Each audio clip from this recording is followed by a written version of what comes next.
I recently met with Vinny, obviously not his real name, and we spoke about many issues. That day, the weather was freezing, and I met Vinny at a restaurant, which was Indian food, something we both enjoy. He showed up in a Montclair jacket with a matching wool cap. Then, of course, he teased me and said that he was going to wear a Fendi scarf that Sideburns gave him, and added, "It's colder than a witch's tit." And this was the way he greeted me. I also told him I'm going to quote him, and he replied by calling me a fucking news reporter.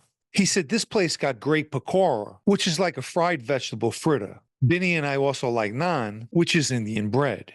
Anyway, Vinny's been keeping busy, and according to him, he still makes time to watch my videos and claims I'm 100% on point. I told him I thought he listens to them, and he said, you know what I mean. I asked how things in the street was going with all the recent cases. And like me, he too feels that they will all end in guilty pleas. He brought up the picture that I posted at the airport in Florida. He said he loved it. Meanwhile, I really felt bad because the poor guy was on the same flight with me, and I'm putting his picture all over social media. I do apologize. Vinny mentioned the guy who I thought the guy looked like and referred to him as a pimp who made a mockery of himself. He said my videos on the Italian and Sicilians are his favorite and agrees with me that everything leads to Italy. He visits a certain part of Italy every now and then and said that when he goes there, no one knows who he is, and he likes it that way.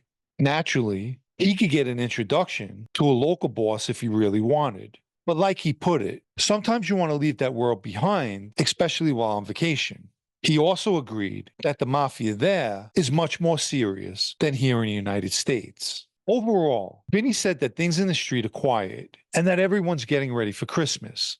As for YouTube, he said that most guys that he speaks to are tuning in less and less because it's all flim-flam bullshit, his words. And then he said something that I myself had picked up on.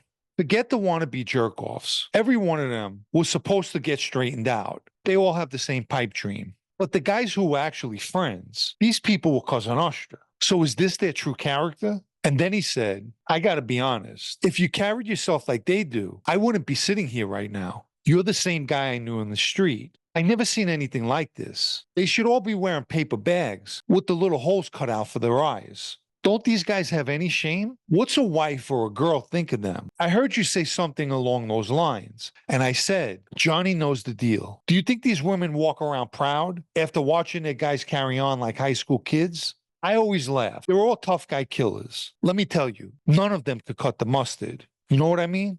I switched subjects and asked how he was doing. I won't go into exactly what he was dealing with medically, but he said he had a rough couple of months. He lost a little weight, but told me no, he didn't. However, he looked a little thinner.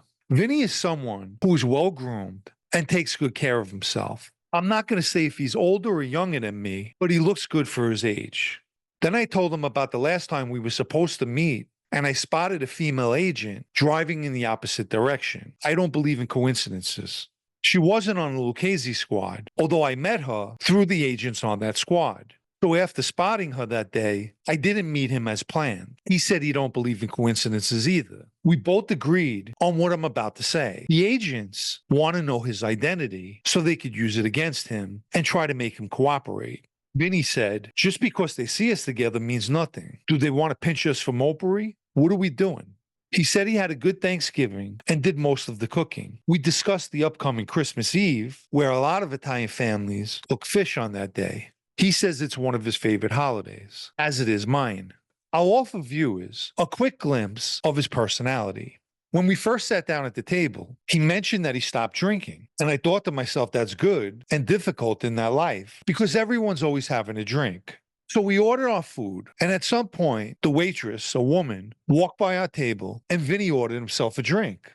I said, I thought you stopped drinking. He said, I did. I no longer drink before 3 p.m. And here's the funny part. I looked at a clock on the wall, and it was 3:04 when he made that statement. Vinny wasn't trying to be funny. That's just his personality. He's definitely a character. We also spoke about Joe Perna and his recent gambling case that involved his sons. Vinny was shaking his head. Bad business, Bo, involving your kids. Let me tell you one thing. He's not a pimple on the asses of his cousins, the Tessettas, night and day. They were men, tough guys. He also said they need to let Marty out. And you'll see how quick Perna no longer has an acting position. This kid got his sons, wife, and ex-wife all jammed up. What's the matter with him? Let me ask you, is that his crew? Vinny agreed with me that a son should never be permitted to get involved in that life.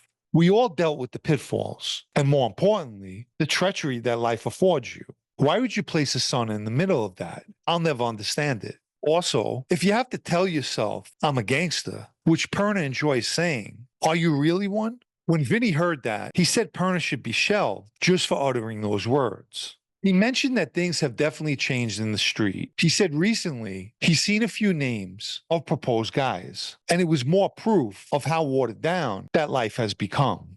He said recently he was out to dinner with a couple of legitimate guys, and while at the table, he was sitting back and watching them interact, and told me that for the first time, he envied them. They had nothing to worry about, no agents looking to lock them up, and all of them had good jobs and beautiful homes. He said they were all nice guys, and that he had more respect for them than any guy in the street, and added, we're the real suckers. He was explaining to me his plans for a business that he's involved in. My takeaway was, he's extremely business smart and highly intelligent, which is to no surprise. He told me that over the last few years, most of his earnings are legitimate. I wanted to know how heavy his Christmas envelope was going to be. He told me the amount. Let's just say it's more than expected, or as he put it, to keep them happy. And Vinny's right. As long as you're handing in good money, you're basically left alone.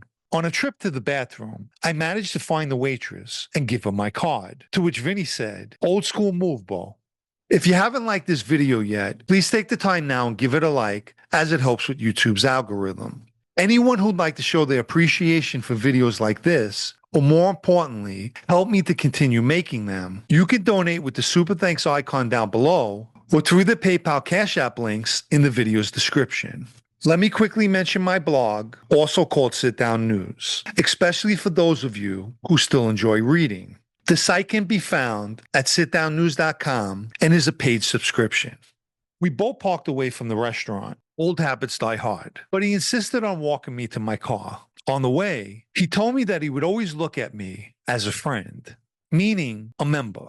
I told him I appreciate it, but now I'm just his friend, and he patted me on my back. He's a good guy, and I'm not just saying that. And I hope he gets away from that life. He's a little rough around the edges, but he'll excel anywhere. We wished each other a happy holidays and, of course, a Merry Christmas. I watched as he walked away, and at one point, he stopped and turned and said, you know, and he gave me a very nice compliment, something I'm not going to share. The haters would think I'm just tooting my own horn, and we know they're watching because they're my biggest fans. And then before turning to continue walking, his parting words to me were, I look like I could be a Vinny.